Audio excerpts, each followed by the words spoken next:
Welcome, dear listener, to a journey through the life of a woman whose very name has become synonymous with beauty, power, and tragic love. Tonight, we explore the extraordinary story of Cleopatra VII Philopatra, the last pharaoh of Egypt, a queen who captivated the most powerful men of her age and whose legend has enchanted the world for over 2,000 years. As you settle into your comfortable position, allow your breathing to slow and deepen, like the gentle rhythm of the Nile as it flows through the ancient land of Egypt. Feel the tensions of the modern world fade away, replaced by the timeless allure of a civilization that flourished when the pyramids were already ancient, when Alexandria was the greatest city in the world, and when Egypt was the jewel of the Mediterranean. Close your eyes and imagine yourself standing on the marble steps of the great lighthouse of Alexandria, one of the 7 wonders of the ancient world, as the sun sets over the harbor. The air is warm and fragrant with the scent of lotus blossoms and burning incense from nearby temples. Below you, the greatest port in the world bustles with activity as ships from every corner of the known world bring their treasures to the court of the pharaoh. We will follow Cleopatra's journey from her birth in the royal palace of Alexandria to her death in that same palace 39 years later, a life that spanned one of the most tumultuous periods in ancient history. We will witness her transformation from a young princess fighting for her throne to the most powerful woman in the world, a queen who held the fate of empires in her hands, and who dared to dream of ruling the world alongside the greatest men of her age. Let your mind drift like a felucca, sailing down the Nile, past temples dedicated to gods whose names echo through eternity, past cities that were old when Rome was young, past monuments that still stand today as testaments to the glory of ancient Egypt. We will explore the paradoxes of this remarkable woman, the intellectual who was also a seductress, the Egyptian patriot who was ethnically Greek, the last pharaoh who nearly became the first empress of a united Roman-Egyptian empire. Tonight, we will discover why Cleopatra's story has inspired countless works of art, literature, and film, why her relationships with Julius Caesar and Mark Antony changed the course of history, and why her death marked not just the end of a dynasty, but the end of an entire civilization. As we journey through her remarkable life, let the story wash over you like the warm waters of the Mediterranean, carrying you peacefully toward the shores of sleep, while enriching your mind with the tale of a woman who dared to challenge the gods themselves, and who, for a brief, brilliant moment, held the world in the palm of her hand. Chapter 1. Daughter of the Nile, 69 to 51 BCE.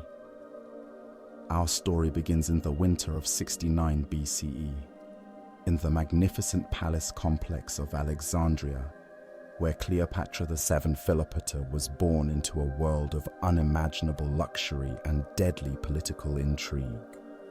She was the third daughter of Ptolemy XII, known as Auletes, the flute player, a pharaoh whose reign was marked by political instability and dependence on Roman support. From the moment of her birth, Cleopatra was destined for greatness, but also for the terrible burden that came with being born into the last dynasty of pharaohs. Picture, if you will, the Alexandria of Cleopatra's childhood. a city of marble and gold, of soaring columns and magnificent gardens, where the greatest library in the world housed the accumulated knowledge of centuries. The palace where she grew up was a complex of buildings that covered nearly a third of the city, connected by colonnaded walkways and surrounded by gardens filled with exotic plants and animals from every corner of the known world. It was a place where Greek philosophy mingled with Egyptian mysticism, where Roman pragmatism met Oriental splendor, and where the young princess received an education that would prepare her to rule an empire. The Ptolemaic dynasty, into which Cleopatra was born, had ruled Egypt for 3 centuries. Ever since Alexander the Great's general Ptolemy I had claimed the land of the pharaohs as his prize after Alexander's death. But by Cleopatra's time, the dynasty was in decline, weakened by generations of civil wars, palace intrigues, and the growing power of Rome. The Ptolemies had maintained their Greek identity throughout their rule, speaking Greek, worshipping Greek gods, and following Greek customs. But Cleopatra would be different. She would be the first Ptolemaic ruler to learn Egyptian, to embrace the ancient religion of her subjects, and to present herself as a true pharaoh in the tradition of the great rulers of the past. Imagine young Cleopatra in the great library of Alexandria, surrounded by scrolls and codices that contained the wisdom of the ages. She was a precocious child, gifted with an extraordinary intellect and an insatiable curiosity about the world around her. Her tutors, the finest scholars that money could buy, marveled at her ability to master languages. She would eventually speak 9 languages fluently, including Egyptian, Greek, Latin, Hebrew, and Arabic. But it was not just her linguistic abilities that set her apart. She possessed a charisma and presence that commanded attention even as a child.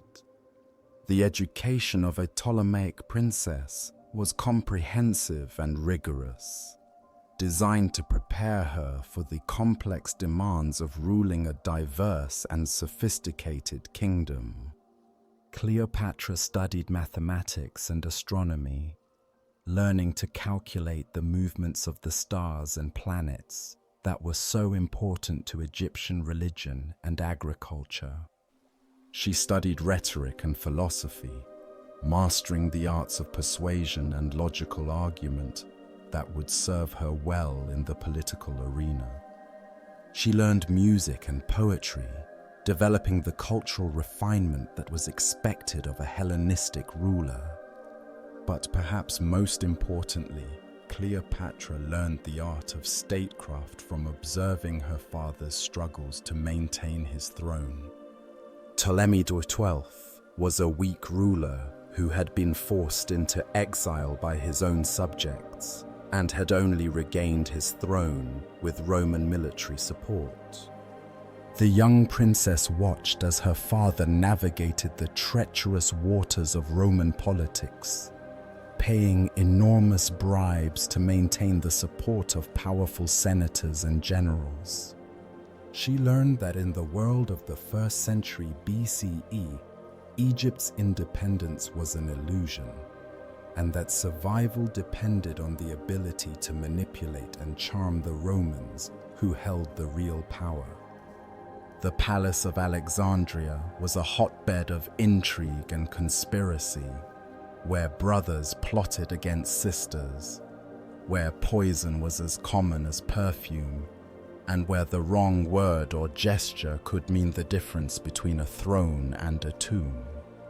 Cleopatra learned early that trust was a luxury she could not afford, that every smile might hide a dagger, and that power was something that had to be seized and held through a combination of intelligence, ruthlessness, and charm.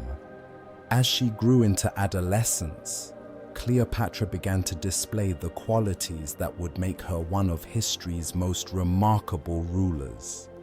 She possessed a quick wit and a sharp tongue, able to hold her own in debates with the most learned scholars of her time.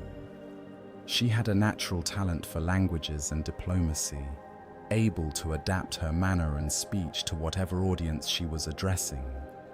Most importantly, she had an intuitive understanding of power and how to wield it, a quality that would serve her well in the dangerous years ahead. The religious traditions of Egypt played a crucial role in shaping Cleopatra's identity and worldview. Unlike her predecessors, who had remained aloof from Egyptian religion, Cleopatra embraced the ancient beliefs and practices of her subjects. She learned the complex mythology of the Egyptian gods, understanding how the pharaoh was believed to be the living embodiment of Horus, the son of Isis and Osiris. She participated in the ancient rituals that connected the ruler to the divine, and she began to present herself not just as a Greek queen, but as a true pharaoh in the tradition of Hatshepsut and Nefertiti.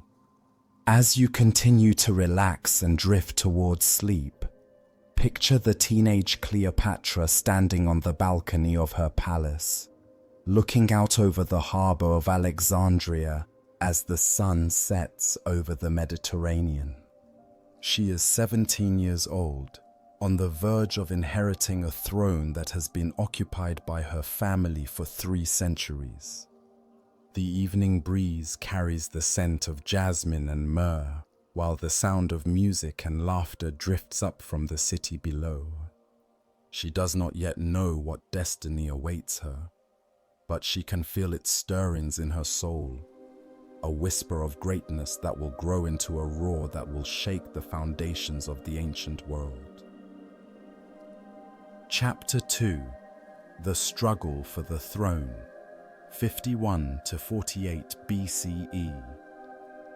In 51 BCE, when Cleopatra was 18 years old, her father Ptolemy XII died, leaving the throne of Egypt to his eldest surviving children according to Ptolemaic tradition. The will named both Cleopatra and her younger brother Ptolemy XIII as co-rulers, an arrangement that was meant to ensure stability, but instead set the stage for a bitter civil war that would determine not only the fate of Egypt, but the future of the entire Mediterranean world. The concept of joint rule between siblings was an ancient Ptolemaic tradition, rooted in the Egyptian belief that the pharaoh embodied both male and female divine principles. In theory, the brother and sister would rule together as equals, their marriage cementing the union of Upper and Lower Egypt. In practice, however, such arrangements almost always led to conflict, as each sibling sought to eliminate the other and claim sole power. Cleopatra, with her superior intelligence and political acumen, initially held the upper hand, but her brother's advisors were determined to see their young charge become the sole ruler of Egypt. Picture the scene in the great throne room of the Palace of Alexandria, as the 18-year-old Cleopatra and her 10-year-old brother are crowned as co-rulers of Egypt. The ceremony is magnificent, conducted according to traditions that stretch back thousands of years to the first pharaohs. Priests in white linen robes burn incense and chant ancient hymns, while the double crown of Upper and Lower Egypt is placed upon each ruler's head. But beneath the splendor and ritual, the seeds of conflict are already being sown by ambitious courtiers who see opportunity in the youth and inexperience of the new rulers. Cleopatra's early years as queen were marked by the same challenges that had plagued her father's reign: economic difficulties, popular unrest, and the ever-present threat of Roman intervention. Egypt was still one of the wealthiest kingdoms in the Mediterranean, but its resources were being drained by the enormous tribute payments required to maintain Roman friendship. The Nile floods, which were essential for Egyptian agriculture, had been poor for several years, leading to famine and social unrest. The young queen found herself facing problems that would have challenged even an experienced ruler. But Cleopatra proved herself to be far more capable than her enemies had expected. She threw herself into the business of government with characteristic energy and intelligence, mastering the complex details of administration, taxation, and diplomacy. She traveled throughout Egypt, showing herself to her subjects and demonstrating her commitment to their welfare. Most importantly, she began to present herself as a true Egyptian pharaoh, speaking to her people in their own language and participating in the ancient religious ceremonies that connected the ruler to the gods. Her brother Ptolemy XIII, meanwhile, remained under the influence of his advisors, particularly the eunuch Pothinus, who served as his chief minister, and Achilles, the commander of the Egyptian army. These men resented Cleopatra's growing power and popularity, and they began to plot against her, seeking to eliminate her and make Ptolemy XIII the sole ruler of Egypt. The conflict between the siblings was not just personal, but represented a fundamental disagreement about Egypt's future. Cleopatra favored a more independent policy that would reduce Egyptian dependence on Rome, while Ptolemy XIII's advisors believed that Egypt's survival depended on complete submission to Roman power. The crisis came to a head in 48 BCE, when the advisors of Ptolemy XIII succeeded in driving Cleopatra from Alexandria and forcing her into exile. The young queen, now 21 years old, found herself a fugitive in her own kingdom, forced to flee to Syria with only a small band of loyal followers. It was a devastating blow that would have broken a lesser person, but Cleopatra was made of sterner stuff. Instead of accepting defeat, she began to plan her comeback, gathering supporters and resources for the campaign that would restore her to the throne. During her exile, Cleopatra demonstrated the qualities that would make her one of history's most remarkable rulers. She showed herself to be a master of propaganda, presenting herself to potential allies as the legitimate pharaoh who had been wrongfully deposed by usurpers. She proved her diplomatic skills by negotiating with Arab chieftains and Syrian princes, convincing them to provide her with the troops and supplies she needed for her campaign. Most importantly, she showed that she possessed the courage and determination to fight for what was rightfully hers, regardless of the odds against her. The opportunity for Cleopatra's return came from an unexpected source: the Roman Civil War between Julius Caesar and Pompey the Great. When Pompey was defeated at the Battle of Pharsalus and fled to Egypt seeking refuge, Ptolemy XIII's advisors made a fateful decision.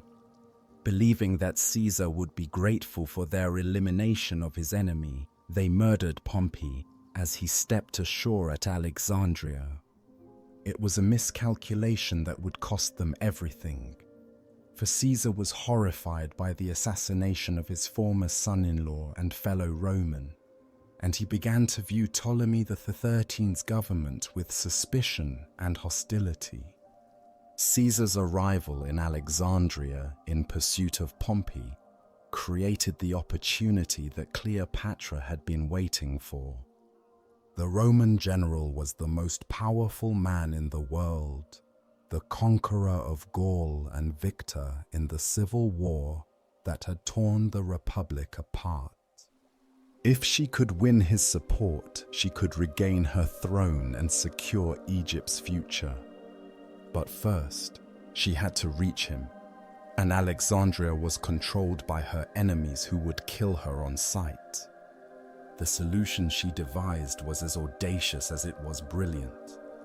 According to the ancient sources, Cleopatra had herself smuggled into Caesar's presence, wrapped in a carpet or bed linens, carried by her loyal servant Apollodorus. Picture the scene as the carpet is unrolled in Caesar's private chambers, revealing the young queen in all her beauty and intelligence. It was a moment of supreme theater, designed to capture the attention and imagination of a man who had seen everything the world had to offer. The meeting between Cleopatra and Caesar was one of the most consequential encounters in ancient history. Here were two of the most remarkable individuals of their age. Caesar, the 52-year-old conqueror who had made himself master of the Roman world, and Cleopatra, the 21-year-old queen who was fighting to reclaim her birthright. Their initial attraction was both personal and political, based on mutual respect for each other's intelligence and ambition as much as on physical desire. As you drift deeper into peaceful slumber, imagine Cleopatra on the night before her fateful meeting with Caesar, standing on the deck of a small boat as it approaches the harbor of Alexandria, under cover of darkness. The city that was once her home now lies under the control of her enemies, its lights twinkling like stars reflected in the dark water. She is 21 years old, an exile and a fugitive, but she carries within her the blood of the pharaohs and the determination to reclaim what is rightfully hers. Tomorrow, she will meet the most powerful man in the world, and their encounter will change the course of history. But tonight, she is simply a young woman preparing to stake everything on a single, desperate gamble. Chapter 3. The Caesar Years, 48 to 44 BCE. The alliance between Cleopatra and Julius Caesar was one of the most famous partnerships in history, a union that was simultaneously political and personal, strategic and passionate. From the moment of their first meeting in Caesar's chambers in Alexandria, it was clear that these two extraordinary individuals had found in each other not just allies but kindred spirits, people who understood the intoxicating nature of power and the burden of greatness. Caesar's decision to support Cleopatra's claim to the throne was not made lightly. As a Roman general and politician, he had to consider the interests of Rome as well as his own personal inclinations. Egypt was crucial to Roman interests. It was the source of much of the grain that fed the population of Rome, and its wealth made it an essential ally in any Mediterranean power struggle. But Caesar also recognized in Cleopatra a ruler who could provide stability and prosperity to Egypt, while maintaining the alliance with Rome that was essential for both kingdoms. Picture the scene as Caesar and Cleopatra appear together before the people of Alexandria, announcing their alliance and Cleopatra's restoration to the throne. The young queen, now 21, stands beside the 52-year-old Roman general, her beauty and intelligence complementing his power and experience. The crowd that gathers in the great square before the palace is enormous, drawn by curiosity about their new queen and her famous Roman ally. For many Alexandrians, it is their first glimpse of the woman who will become the most famous ruler in their city's history. The war that followed between Cleopatra and her brother Ptolemy XIII was brief but decisive. Caesar's veteran legions, battle-tested in the conquest of Gaul and the civil wars in Rome, proved more than a match for the Egyptian forces loyal to Ptolemy XIII. The young pharaoh's advisors, who had been so confident in their ability to manipulate Roman politics, found themselves outmaneuvered by Caesar's superior strategy and Cleopatra's growing popularity with the Egyptian people. The climax of the war came with the Battle of the Nile, where Ptolemy XIII's forces were decisively defeated. The young pharaoh himself died in the battle. Whether killed in combat or murdered by his own supporters remains unclear, bringing to an end the civil war that had torn Egypt apart. Cleopatra was now the undisputed ruler of Egypt, her throne secured by Roman arms and her own political skill. But Caesar's stay in Egypt was about more than just military campaigns and political maneuvering. The months he spent in Alexandria were among the most intellectually stimulating of his life, as he immersed himself in the culture and learning of the greatest city in the ancient world. The Library of Alexandria, with its hundreds of thousands of scrolls, provided him with access to knowledge that was unavailable anywhere else. He spent hours in discussion with the city's scholars and philosophers, exploring questions of mathematics, astronomy, and natural philosophy.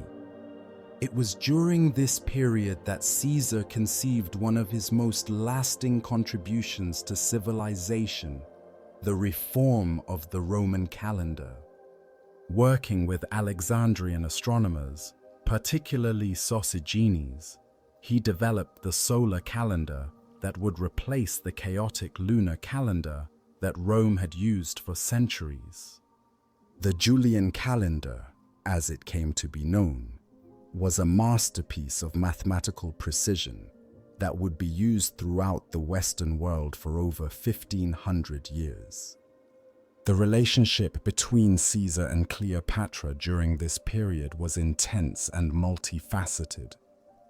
They were lovers, certainly, but they were also intellectual companions who shared a passion for learning and a vision of what their combined empires could achieve.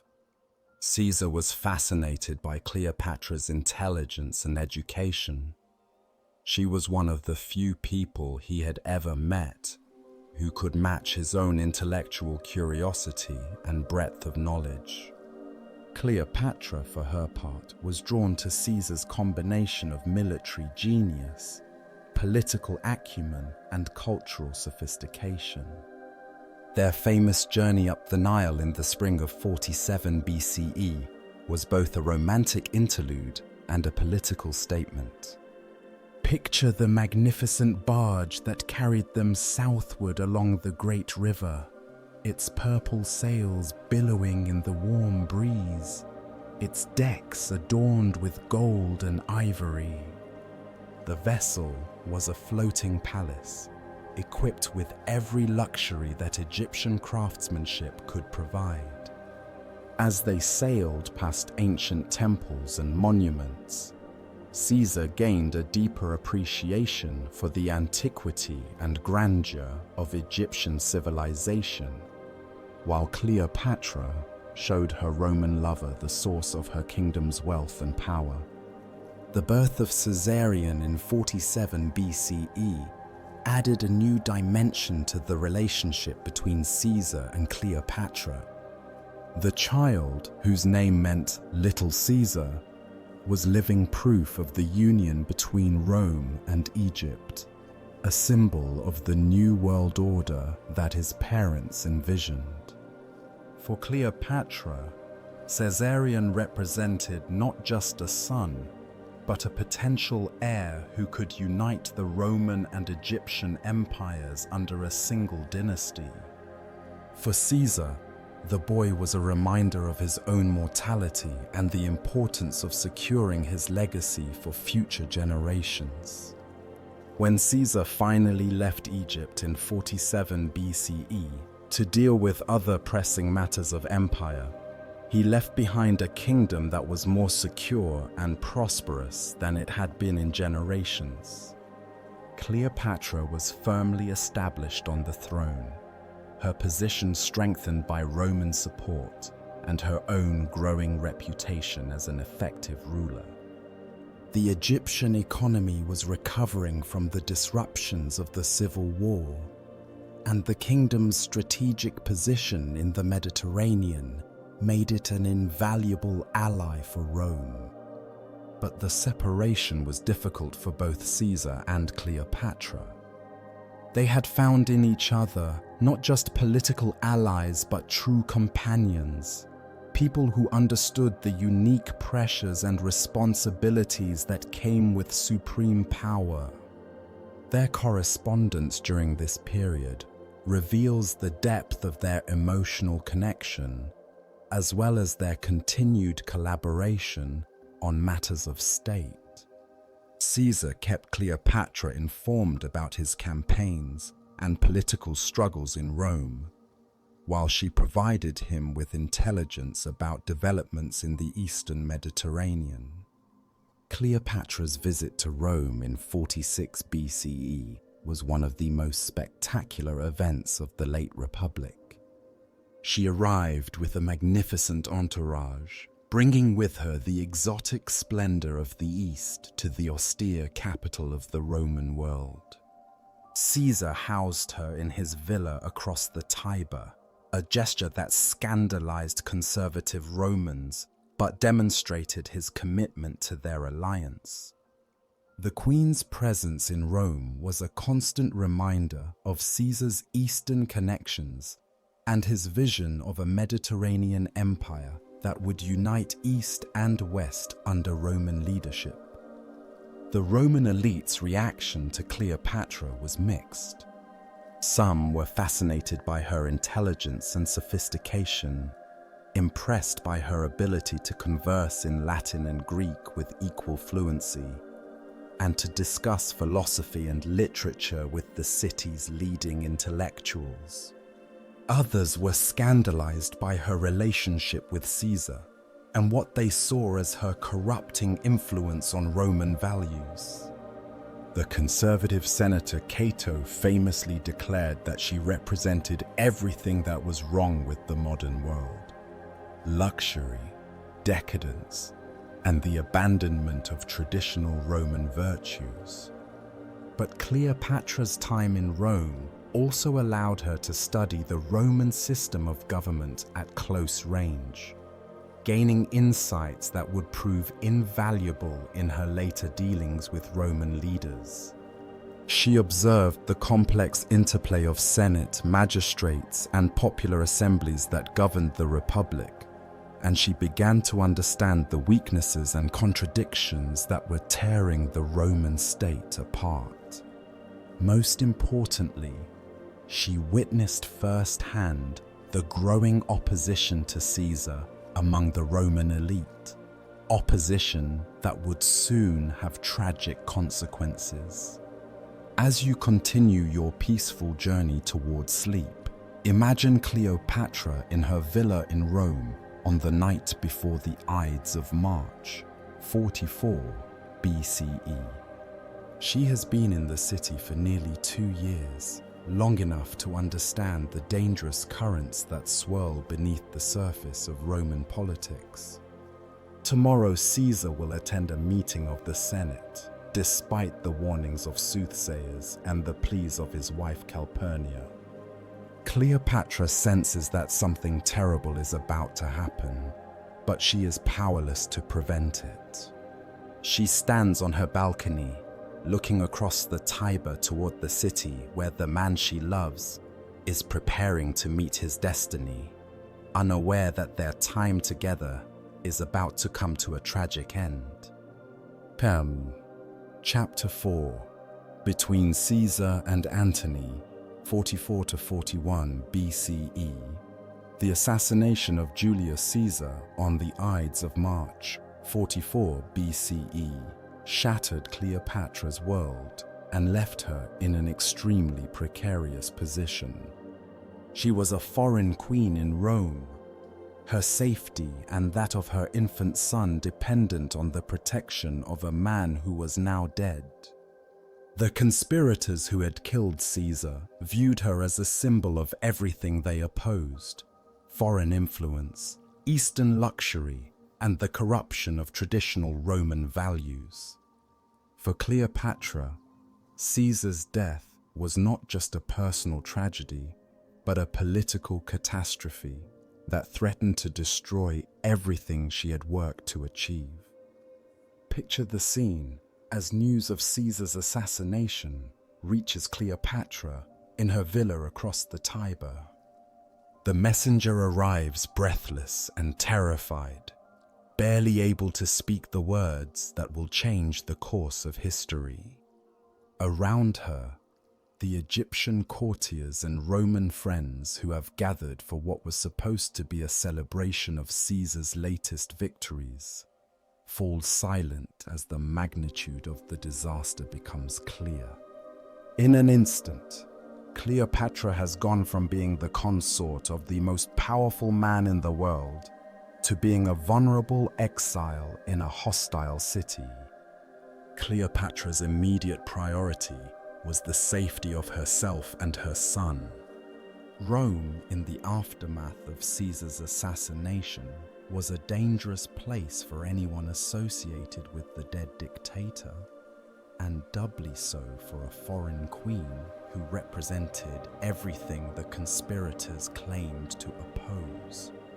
With characteristic decisiveness, she made the difficult decision to flee Rome immediately, gathering her household and departing for Egypt before Caesar's enemies could move against her.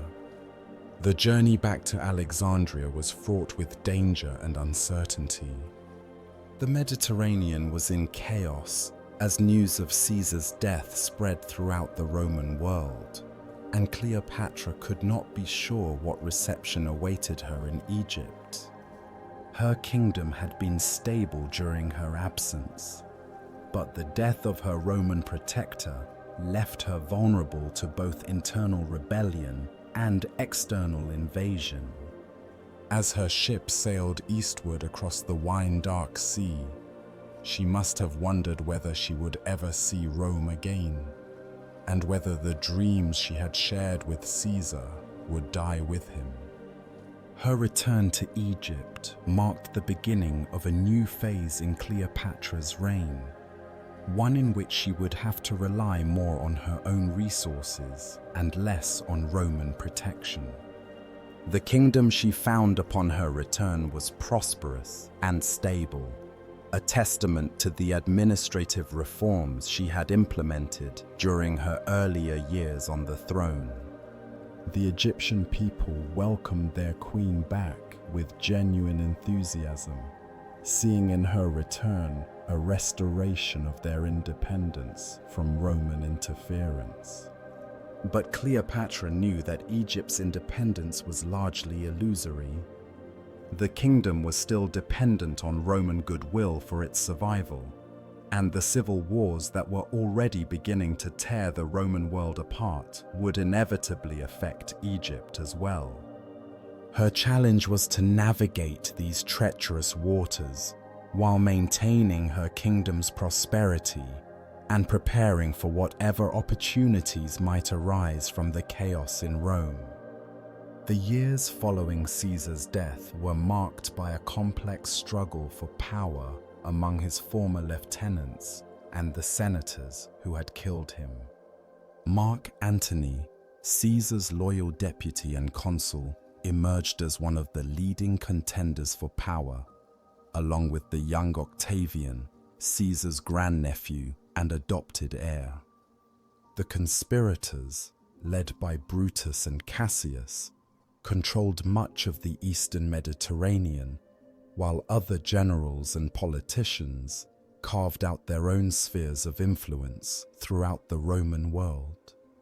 Cleopatra watched these developments with the keen eye of a practiced politician, understanding that her kingdom's future would depend on her ability to choose the winning side in the coming struggle. She had learned from her father's mistakes the importance of backing the right Roman faction, and she was determined not to repeat his errors. But the situation was complicated by the fact that all the major contenders had legitimate claims to power, and it was far from clear which of them would ultimately prevail. Her first major decision came when Brutus and Cassius, the leaders of the conspiracy against Caesar, demanded that Egypt provide them with ships and supplies for their campaign against Antony and Octavian. Cleopatra found herself in an impossible position.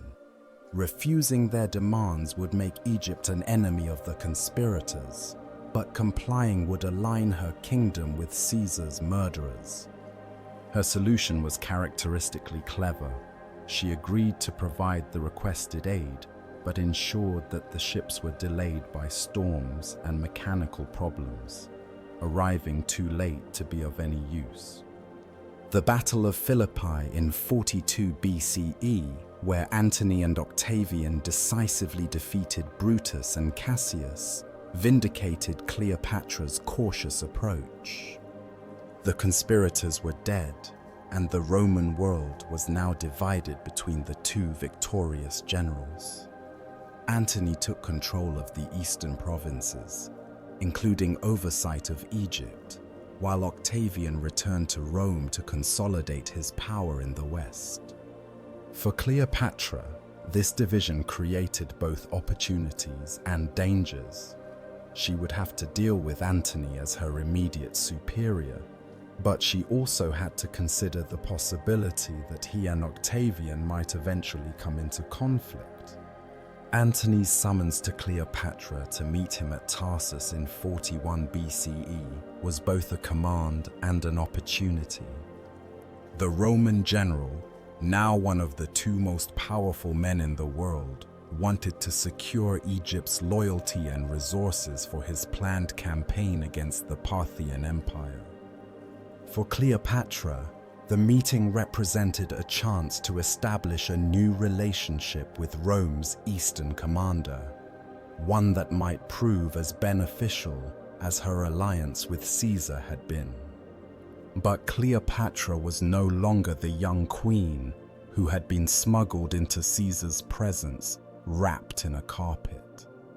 She was now 28 years old, an experienced ruler who had governed Egypt for a decade and who understood the complexities of Roman politics as well as any senator.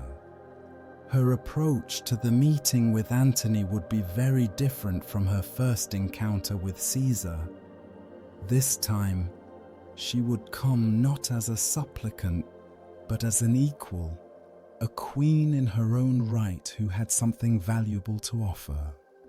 As you drift deeper into peaceful slumber, imagine Cleopatra in her palace in Alexandria, preparing for her journey to meet Mark Antony. The sun is setting over the harbor, painting the sky in shades of gold and crimson that reflect off the marble columns and bronze statues that adorn her residence. She is no longer the desperate young woman who had fled to Syria 7 years earlier, nor the uncertain exile who had returned from Rome after Caesar's death. She is now a mature queen, confident in her power and secure in her kingdom, preparing to embark on a new adventure that will determine not only her own fate, but the future of the ancient world. Chapter 5. The Meeting at Tarsus, 41 BCE.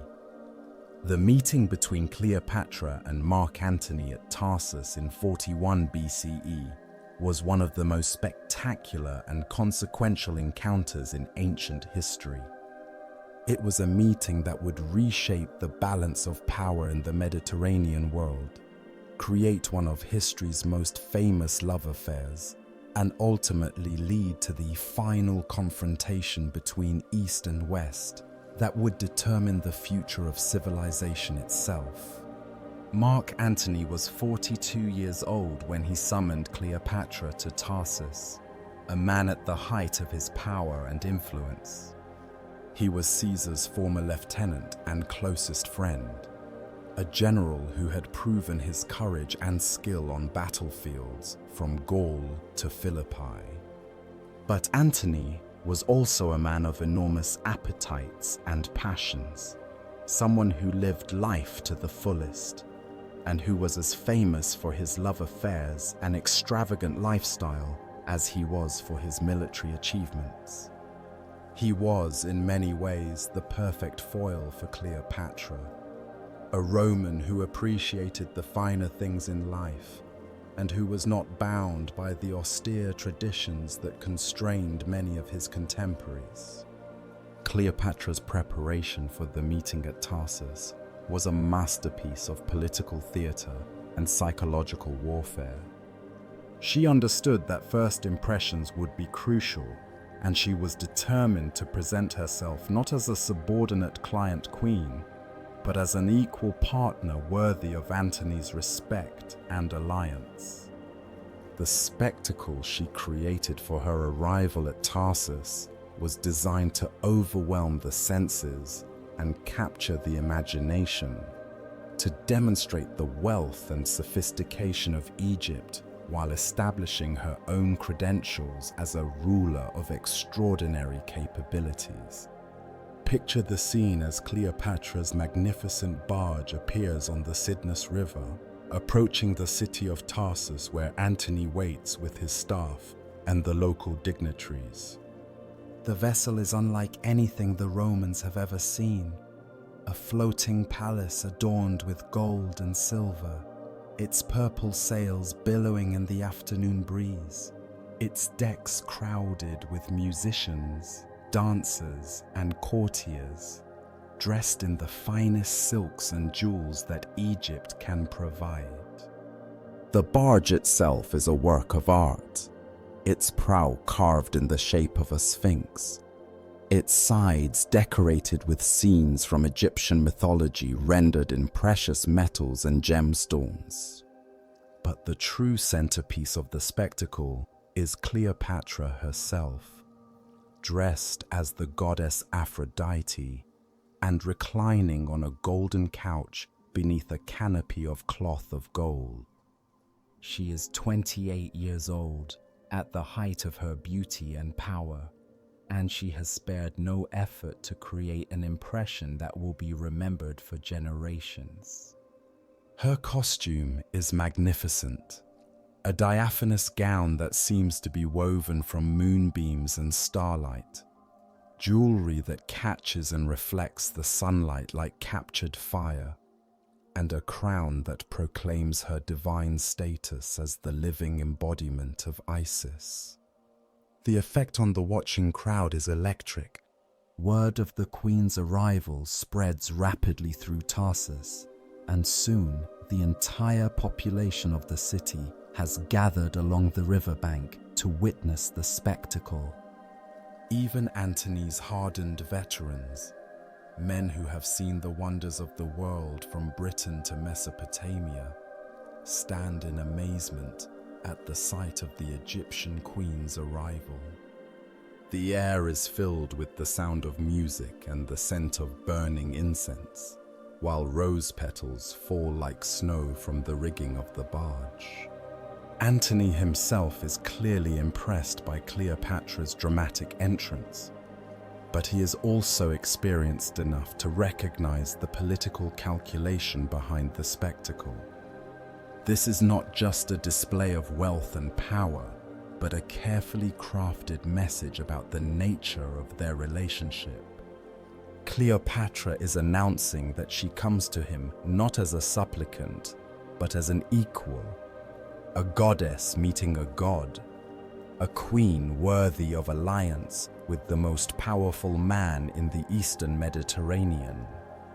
Their first private meeting takes place that evening aboard Cleopatra's barge, where she has prepared a banquet that surpasses anything in Antony's experience. The meal is served on golden plates, the wine flows from jeweled cups, and the entertainment includes the finest musicians, dancers, and poets that Egypt can provide. But beyond the luxury and spectacle, Antony finds himself engaged in conversation with one of the most intelligent and cultured women he has ever met. Cleopatra speaks to him in perfect Latin, discussing Roman politics with an insight that rivals that of any senator, demonstrating her knowledge of military strategy and her understanding of the complex challenges facing the eastern provinces. She is charming and witty, but also serious and thoughtful, a woman who clearly understands the weight of the responsibilities she carries. For Antony, accustomed to the company of Roman matrons who were expected to be seen and not heard, Cleopatra's intellectual equality is as intoxicating as her physical beauty. The political dimension of their relationship was as important as the personal attraction that developed between them. Antony needed Egypt's wealth and resources for his planned campaign against the Parthian Empire, the great eastern rival of Rome that had inflicted humiliating defeats on Roman armies in the past. Egypt was the richest kingdom in the Mediterranean, its treasury filled with the accumulated wealth of centuries, its agricultural productivity unmatched anywhere in the ancient world. An alliance with Cleopatra would provide Antony with the financial resources he needed to equip and supply the massive army required for a successful Parthian campaign. For Cleopatra, an alliance with Antony offered the prospect of restoring Egypt to its former greatness, and perhaps even expanding its territories. She had dreams of recreating the empire of Alexander the Great, uniting the Eastern Mediterranean under Egyptian leadership with Roman military support. Antony's position as ruler of the eastern provinces made him the perfect partner for such an ambitious undertaking, and his reputation as a successful general gave her confidence that he could achieve what previous Roman commanders had failed to accomplish. But there was also a genuine personal attraction between the two that went beyond political calculation. Antony was drawn to Cleopatra's intelligence, sophistication, and exotic beauty, while she was attracted to his strength, charisma, and larger-than-life personality. They were both people who lived life on a grand scale, who understood the intoxicating nature of power, and who were not afraid to take enormous risks in pursuit of their goals. The days that followed their initial meeting were filled with feasts, entertainments, and private conversations that cemented both their political alliance and their personal relationship. Cleopatra demonstrated her wealth and sophistication through a series of increasingly elaborate banquets and spectacles, while Antony showed his appreciation through gifts and gestures that acknowledged her status as an equal partner rather than a subordinate client. The famous story of Cleopatra's pearl, which she dissolved in vinegar and drank to demonstrate her wealth, may be apocryphal, but it captures the spirit of their relationship during this period. Both were engaged in a kind of competitive display, each trying to impress the other with their resources and capabilities, but also genuinely enjoying the company of someone who could match their own extravagance and ambition. As you continue your peaceful journey towards sleep, imagine Cleopatra and Antony on the deck of her barge as it sails down the Cydnus River toward the Mediterranean, the lights of Tarsus fading behind them in the gathering dusk. They have found in each other not just political allies but kindred spirits, people who understand the burden of greatness and the loneliness that comes with supreme power. The warm evening air carries the scent of jasmine and myrrh, while the gentle lapping of the waves against the hull provides a soothing rhythm that matches their own contentment. They do not yet know what the future holds, but for now, they are simply two remarkable people who have discovered that they are stronger together than they could ever be apart. Chapter 6: The Golden Years, 40 to 32 BCE. The alliance between Cleopatra and Mark Antony that began at Tarsus would develop over the next decade into one of history's most famous partnerships, a relationship that was simultaneously political and personal, strategic and passionate. These were the golden years of Cleopatra's reign, when she came closer than any ruler since Alexander the Great to uniting the Eastern Mediterranean under a single crown, and when her dreams of restoring Egypt to its ancient glory seemed within reach. Antony's return to Alexandria with Cleopatra in 40 BCE marked the beginning of a new era for both Egypt and the Eastern Roman provinces. The city that welcomed them was at the height of its magnificence, a cosmopolitan metropolis that served as the intellectual and commercial center of the Mediterranean world.